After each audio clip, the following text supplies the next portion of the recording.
Hello everyone, আমি প্রভা রহমান চলে আসলাম আপনাদের মাঝে।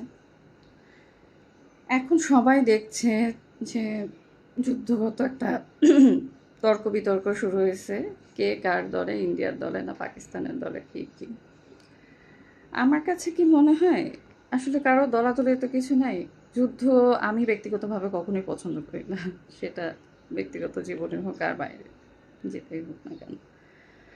ফ্যাক্ট হচ্ছে কি যে যখনই যাই, যে যেটাই করুক না কেন ক্ষতিগ্রস্ত দুই যে দেশই হবে। আর আমরা হচ্ছে যে এমনি যে জলে ভেসে যায় না, ওরকম একটা অর্থনৈতিকভাবে একটা বাজে সিচুয়েশন ফেস করতে যাচ্ছি, চেয়ে হোক না চেয়ে হোক।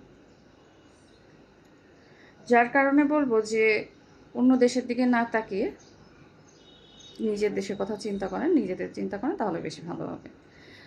কারণ আমাদের দেশের প্রত্যেকটা মানুষের মধ্যে একটা বেশি ডেসপারেস, মানে একটা ডেসপারিজম কাজ করে যে অন্য মানুষদের কে কী করলো না করলো তাকে টার্ন ওভার করতে হবে, কাকে কীভাবে কী করতে হবে, এগুলো নিয়ে বেশি ব্যস্ত থাকে।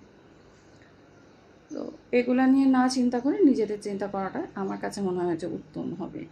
কিন্তু যদি হচ্ছে যে এর মধ্যে একটু চায়না যদি মানে ওই যে ব্যাতি গাঙ্গামে হাত ধোয়া যায় একটা কথা আছে না, ওরকম যদি হাত ধুয়ে ফেলে তাহলে হয়তো জিনিসটা একটু মজার হবে। তাহলে একটু দেখতাম যে আসলে ইন্ডিয়া কী জিনিস।